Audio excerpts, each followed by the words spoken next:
নুরুল ইসলাম বুলবুল বলেছেন, আমরা আসলেই আপনাদেরকে দেখতে এসেছি। দেখতে কেন আসলাম? আমি সূচনায় বলেছি যে আমার ভাই বোনেরা আপনারা কেমন আছেন। তা আপনার যদি কোনো ভাই কিংবা বোন কোনো বিপদে পড়ে, আপনি কি ঘুমাবেন বাসায়? কি করবেন? দৌড়াইয়ে যাবেন তার খবর নিতে, তাই না? আমরা দৌড়াই আসছি, কিন্তু একটু দেরি হয়ে গেছে। কিন্তু এই দেরিতে আসার কারণে এই যে সময় মতো একেবারে বড় বিপদের সময় আসা যে দেখতে পারলাম না, এটার জন্য আমি লজ্জিত, এবং আপনারা আমাদেরকে ক্ষমা করেন।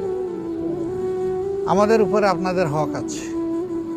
সরকার চালায় আরেক দল চালাক, কিন্তু আমরা তো একটা দল চালাই। আমাদের দলটা চায় যে মানুষ সুখে শান্তিতে থাকুক, আল্লাহর হুকুম অনুযায়ী দেশটা চলুক, এরকম একটা দেশ আমরা চাই। আমরা যখন এইটা চাই, তখন আমাদেরও কিছু করণীয় থাকে। সেই করণীয়র জায়গা থেকেই আমরা এসেছি। আপনারা হয়তো কেউ কেউ শুনে থাকবেন যে আমরা রিলিফ দিতে এসেছি। না, রিলিফ দিতে আসিনি। আপনারা যদি আমাদের ভাই এবং বোন হন, তাহলে আপনাদের বাড়িতে বেড়াতে এসেছি এবং হাতে করে কিছু হাদিয়া নিয়ে এসেছি। আপনারা যখন যান ভাইয়ের বাড়িতে, বোনের বাড়িতে, একটু চিড়ামুড়ি, একটু বিস্কিট, অথবা নিজের ঘরের একটা হাঁস জবাই করে রান্না করে নিয়ে যান, কিংবা ক্ষেতের কিছু তরকারি অথবা ফলানো কিছু ফল নিয়ে যান। এটাই তো, ওই রকমই আমরা এসেছি আজকে। আপনারা কি আমাদেরকে ভাই হিসাবে কবুল করলেন? আলহামদুলিল্লাহ, আল্লাহ আপনাদেরকে উত্তম জাযা দান করুন। বাংলাদেশটা এইভাবে চলে না। একটা সরকার আছে, সরকার তো দেশের জনগণের অভিভাবক। সেই অভিভাবক আসছে এখানে? শেখ হাসিনা এসেছেন? ওনার কোনো মন্ত্রী এসেছে? এমপি সাহেব এসেছে? আসে নাই। কেন আসে না? আসে না দুটো কারণে। একটা হলো আপনাদের প্রতি তাদের কোনো দায় আছে বলে তারা মনে করে না, আর 2 নম্বর হলো আল্লাহর দরবারেও তাদের একটা দায় আছে, এইটাও তারা ভুলে গেছে। তাদের উপরে দায়িত্ব আল্লাহর ইচ্ছা ছাড়া কি আসছে? এটা একটা পরীক্ষা। এই দায়িত্ব আসার পরে সরকার কি করে এটা আল্লাহ দেখেন।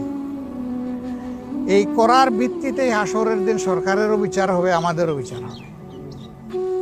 থাক সরকারের জায়গায় সরকার, সরকার কি করবে না করবে সেটা সরকার করুক, আর জনগণ এটা দেখবে।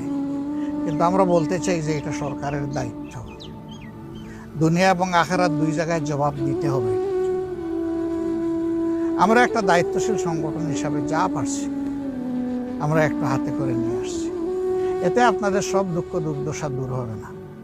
এতে এতটুকু হবে, আপনারা ওইটা নিয়ে গেলে যখন ওই ব্যাগের মুখটা খুলবেন, তখন হয়তো মনের ভিতর থেকে খুশি হয়ে বলবেন যে আমার ভাই এইটা নিয়ে এসেছে।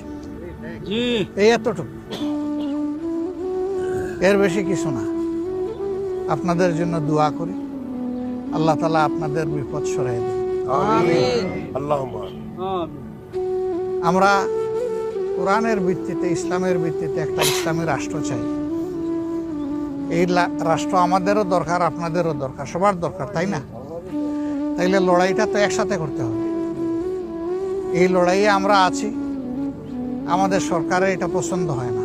আমাদেরকে ফাঁসিতে ঝুলায়, আমাদেরকে খুন করে, আমাদেরকে গুম করে, আমাদেরকে গ্রেফতার করে, আমাদেরকে জেলে রাখে, আমাদেরকে বাড়ি ঘরে থাকতে দেয় না। আপনারা দেখতে পাচ্ছেন গত 12.5 বছর ধরে এই অবস্থা চলতেছে। আমরা এটার জন্য মোটেই বিচলিত না, কারণ আমাদের মঞ্জিল হচ্ছে আল্লাহর জান্নাত। মাঝখানে আমরা থামবো না ইনশাআল্লাহ। ওসব কিছুই আমাদেরকে থামাতে পারবে না। বরঞ্চ যারা বাধা দিচ্ছে তাদের জন্য আমাদের দুঃখ লাগে। তারাও তো মানুষ, তারাও বেহেশতে যাওক, আমরা এটা চাই। কিন্তু আমরা চাওয়ার আগে তো তাদের নিজেদের চাইতে হবে যে তারা বেহেশতে যাবে। আর যে মানুষ আল্লাহকে ডরাবে, বেহেশতের আশা রাখবে, সে মানুষের হক নষ্ট করবে না।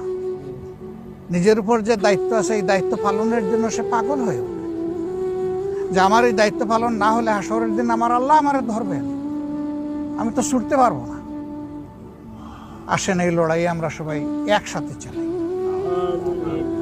আপনারা যারা আসলেন তাদের কাছে আমাদের অনুরোধ, যে বন্ধুরা আসতে পারেননি, আমাদের যে মায়েরা আসতে পারেননি, আপনারা মেহেরবানি করে তাদের কাছে আমাদের সালাম পৌঁছাবেন, আমাদের জন্য দোয়া করবেন। আমরা যেন একটা দরদ ভরা মন নিয়ে মানুষের বিপদ আপদে সবসময় পাশে থাকতে পারি। আল্লাহ আপনাদের সহায় হন, আল্লাহ আপনাদের উপর রহম করুন, আল্লাহ আপনাদের কষ্ট দূর করে দিন, আল্লাহ আপনাদের রিজেকে বারাকা দান করুন।